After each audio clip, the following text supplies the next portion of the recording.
स्वाध्यायः परमः। Doctor Baba Saheb Ambedkar open university.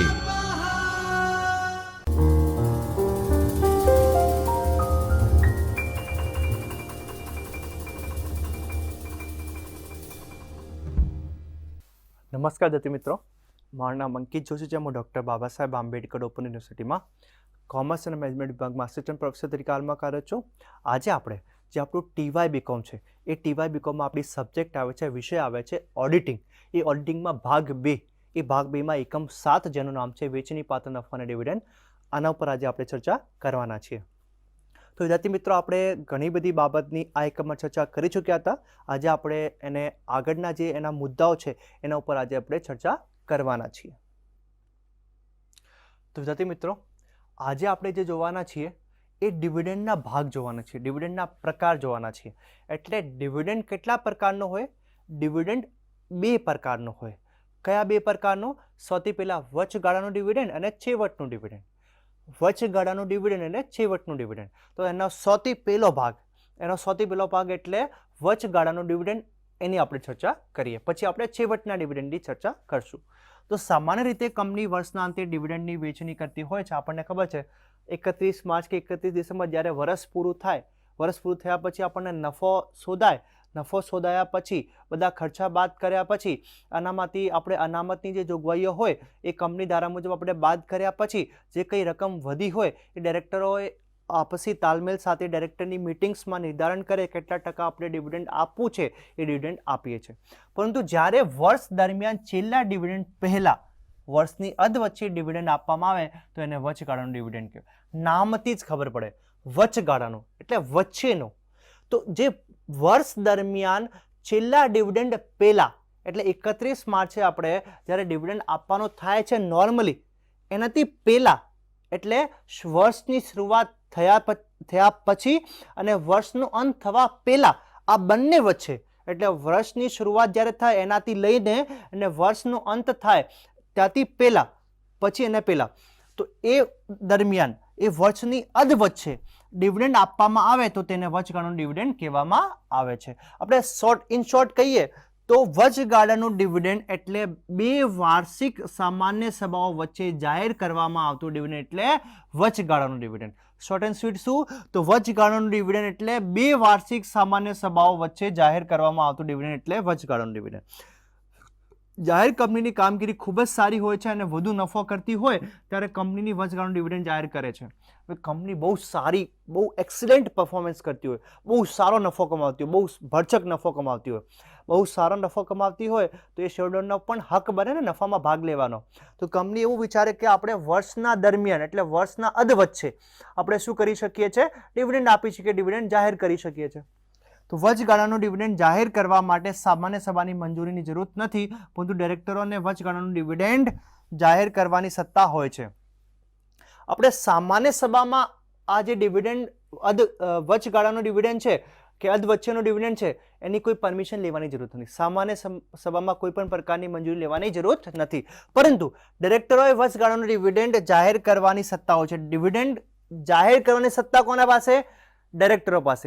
એટલે તમારા director, board of director છે, જે ડાયરેક્ટર છે એ નિર્ધારણ કરે તો એ વચગાળાનો ડિવિડન્ડ આપી શકે છે.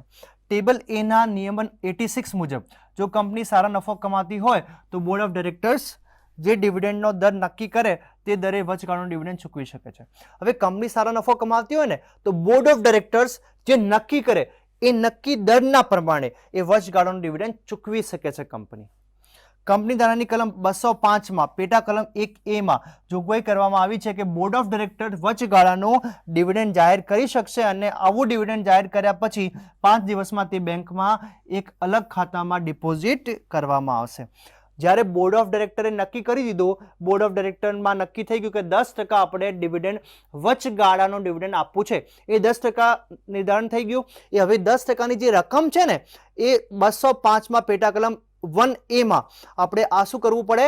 એક બેંકના અલગ ખાતામાં ડિપોઝિટ કરી દેવી પડે છે 5 દિવસમાં, ડિક્લેર કર્યાના 5 દિવસમાં. વચગાળાના ડિવિડન્ડ જાહેર કરવાની પ્રક્રિયા. હવે જે વચગાળાનું ડિવિડન્ડ છે જાહેર કરીએ ને, ડિક્લેર કરીએ ને, એની પ્રક્રિયા શું, કેવી રીતે આ ડિક્લેર થાય છે? તો વચગાળાનો ડિવિડન્ડ જાહેર કરવા માટે 6 માસના હિસાબો તૈયાર કરી નફો શોધવામાં આવે છે. વચગાળાનો ડિવિડન્ડ એટલે 6 માસના આપણે શું હિસાબો કરી દઈએ, હિસાબો કર્યા પછી આપણે નફા નુકસાન ખાતું બનાવીને નફો શોધી લઈએ.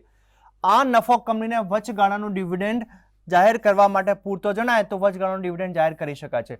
આ જે નફો આપણે શોધ્યો ને 6 મહિનાનો આપણો વાર્ષિક હિસાબો બનાવ્યા ને આપણને નફો ખૂબ સારો દેખાયો, ખૂબ સારો નફો આપણને આપણા વચગાળાના હિસાબી પત્રકોમાં દેખાયો અને પૂરતો દેખાયો તો આપણે શું કરીએ છીએ, ડિવિડન્ડ જાહેર કરી શકાય છે.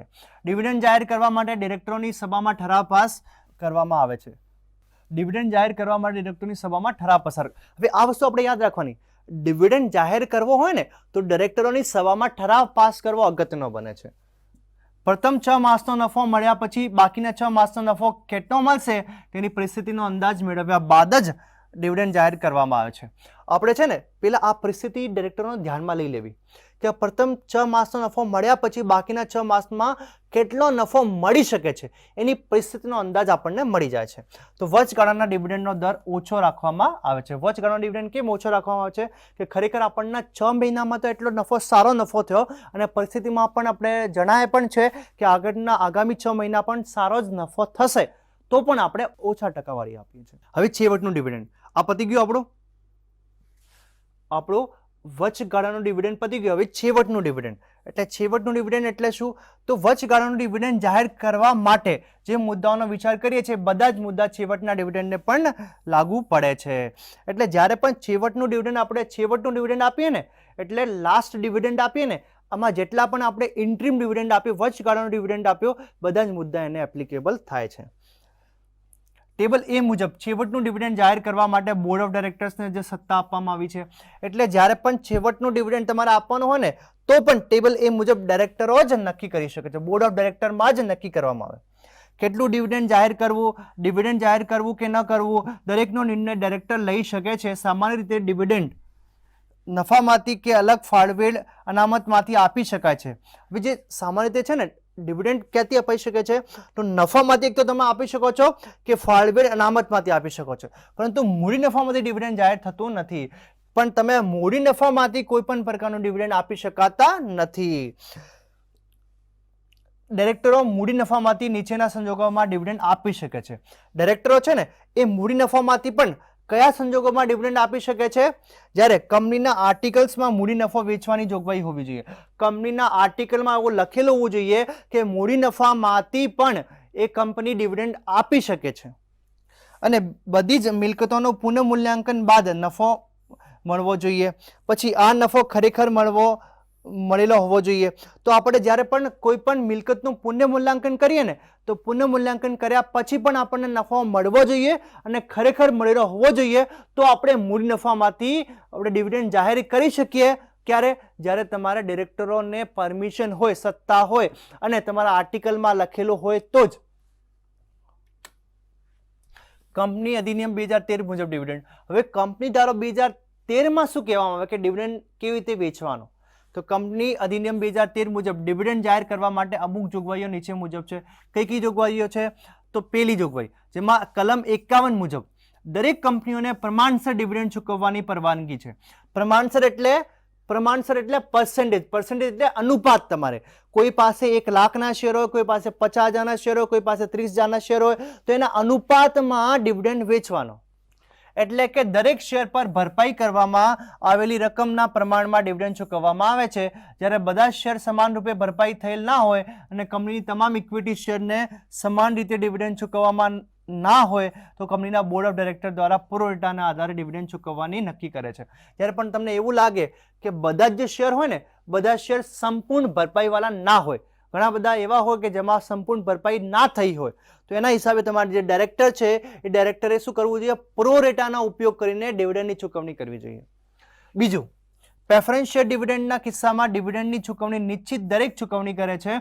જો કે આ કલમમાં આપવામાં આવેલી ખાસ પરવાનગી કંપનીના આર્ટિકલ પર સંબંધિત છે જે કંપનીને સ્પષ્ટ રીતે બાબતો અધિકૃત કરે છે.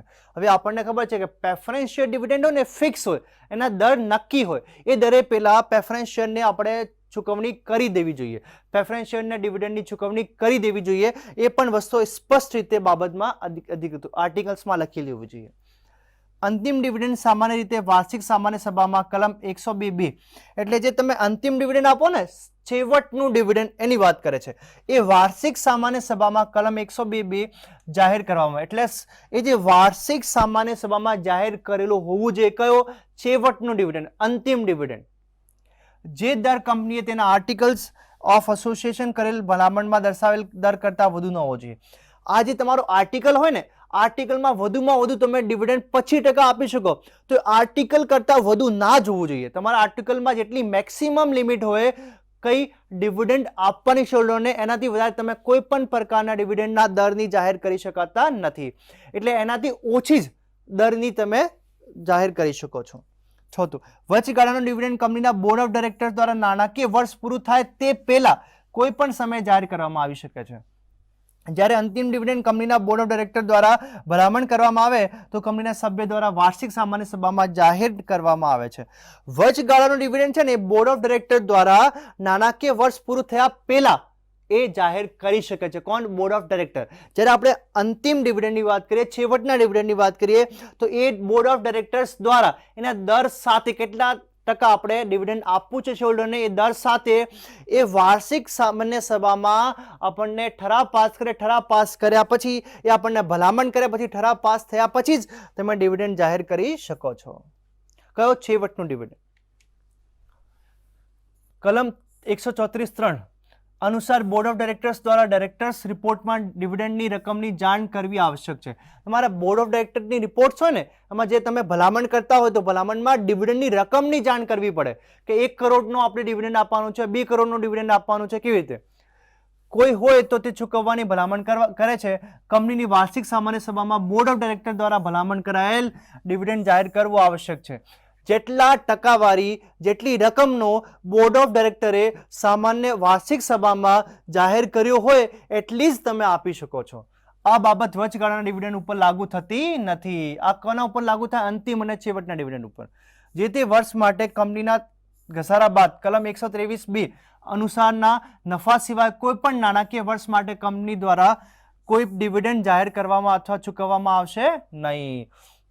નફા સિવાય કોઈ પણ નાણાકીય વર્ષ માટે, એટલે નફો ના થયો હોય તો તમે કોઈ પણ પ્રકારનું ડિવિડન્ડ જાહેર કરી શકાતા નથી અને ચૂકવવામાં પણ આવશે નહીં. જાહેર પણ નથી કરી શકતા અને ચૂકવવામાં પણ આવશે નહીં. કંપની દ્વારા અગાઉ નાણાકીય વર્ષમાં પેટા કલમની જોગવાઈને ધ્યાનમાં રાખીને નફામાંથી કોઈ જોગવાઈ કરેલ હોય અને વિતરણ કરવાનું બાકી હોય, અથવા બંને હોય, અથવા કેન્દ્ર સરકાર અથવા રાજ્ય સરકાર દ્વારા પૂરી પાડવામાં આવેલ રકમમાંથી ડિવિડન્ડ ચૂકવવા માટે કોઈ પણ સરકાર બાંયધરી આપે છે તો તમે એને કરી શકો છો. 7મું પોઈન્ટ, કંપની દ્વારા કોઈ પણ નાણાકીય વર્ષના ડિવિડન્ડની જાહેરાત કરતા પહેલા તે નાણાકીય વર્ષ માટે જરૂરી રકમનો નફો સ્થાનાંતરિત કરી શકે છે, કારણ કે તે કંપનીના અનામત તરીકે યોગ્ય માનવામાં આવે છે. જ્યારે તમે નાણાકીય વર્ષમાં ડિવિડન્ડ આપવાના હોય ને, તો એની રકમ તમારે શું, એક યોગ્ય અનામત રૂપે સેપરેટ કરી દેવાની, સ્થાનાંતરિત કરી દેવાની. કંપનીના કોઈ પણ વર્ષ દરમિયાન નફાનો અભાવ હોય, નફો ઓછો હોય અથવા નફાની ગેરહાજરી હોય ત્યારે કંપનીના ડિવિડન્ડની દરખાસ્ત અગાઉના નાણાકીય વર્ષોમાં તેના દ્વારા મેળવેલ સંચિત નફામાંથી ડિવિડન્ડ જાહેર અથવા અનામતમાં તબદીલ કરી શકે છે.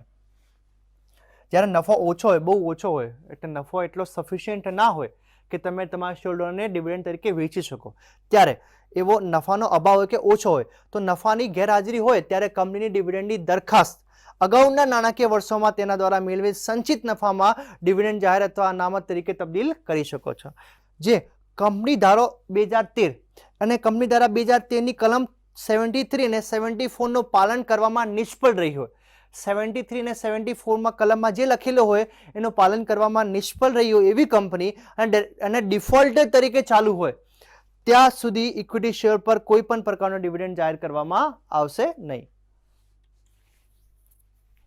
ડિવિડન્ડ રકમ અંતિમ અને વચગાળાનો ઘોષણા તારીખથી 5 દિવસના અંદર અલગ બેંક ખાતામાં જમા કરાવવામાં આવશે. એટલે જ્યારે પણ તમારે અંતિમ કે વચગાળાનો ડિવિડન્ડ છે ને, એની ઘોષણા કરી દીધી, ઘોષણા કર્યા પછી એના 5 દિવસમાં એને અલગ એક બેંક ખાતું બનાવીને ત્યાં મૂકી દેવી જોઈએ. પછી ડિવિડન્ડ જાહેર તારીખથી 30 દિવસમાં અંદર ડિવિડન્ડ ચૂકવી દેવાનો પડશે.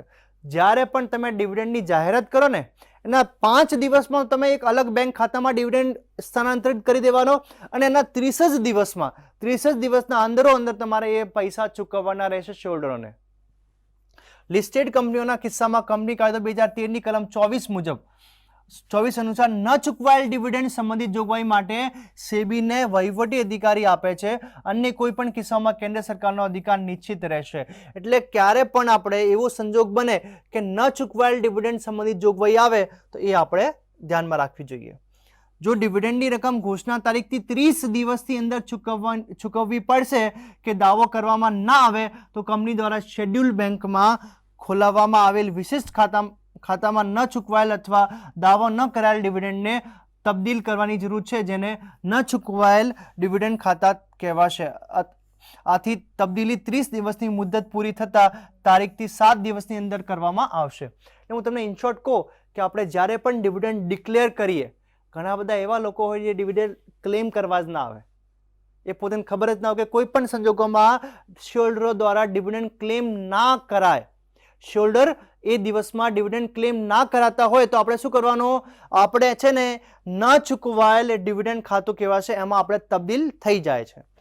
કલમ 124 મુજબ કંપનીના ન ચૂકવાયેલ ડિવિડન્ડ ખાતામાં તબદીલ કરવામાં આવેલી રકમ આવા તબદીલ તારીખથી 7 વર્ષ સુધી ન ચૂકવાયેલ અથવા દાવો ન કરેલ હોય તેવી રકમ કંપની દ્વારા ઇન્વેસ્ટમેન્ટ એજ્યુકેશન એન્ડ પ્રોટેક્શન ફંડમાં તબદીલ કરવામાં આવે. 7 વર્ષ સુધી તો ન ચૂકવાયેલ અથવા દાવો ન કરેલ ફંડમાં હશે, આ નામથી હશે. પછી 7 વર્ષ પૂરા થયા પછી એ ઇન્વેસ્ટર એજ્યુકેશન એન્ડ પ્રોટેક્શન ફંડમાં તબદીલ ઓટોમેટિકલી થઈ જાય છે કે કરવામાં આવશે. અને કંપની આ ભંડોળની વ્યવસ્થા કરવા માટે એક્ટ હેઠળ રચાયેલી સત્તાધારીઓને ફોર્મ ડિવિડન્ડ દ્વારા નિવેદન દાખલ કરવામાં આવશે અને અધિકારી કંપનીને આવા તબદીલી પુરાવા રૂપે રસીદ આપશે. એટલે આપણે ઇન્વેસ્ટર એજ્યુકેશન એન્ડ પ્રોટેક્શન ફંડમાં તબદીલ કરવાની રહેશે અને એમાં જે સત્તાધારી હશે એ આપણે ફોર્મ ડિવિડન્ડ આપણને આપશે. ફોર્મ ડિવિડન્ડમાં આપણે નિવેદન કરવાનું રહેશે અને એ અરજી દાખલ કરવાની રહેશે અને એની રસીદ આપણે લેવાની રહેશે. તો ધન્યવાદ વિદ્યાર્થી મિત્રો, આજે આપણે ખૂબ જ સરસ આ લેક્ચરમાં આપણે બંને લોકોએ વસ્તુઓ ભણી અને મને ખાતરી છે કે બધી જ વસ્તુઓ એક પોઈન્ટ તમને સારી રીતે સમજાયો હશે અને હું પણ આશા કરું છું કે એ બધી જ વસ્તુઓ તમને તમારા જ્યારે પણ તમે ભણવા બેસો તમને ઉપયોગી થશે. આ સાથે હું વિરમું છું. ધન્યવાદ.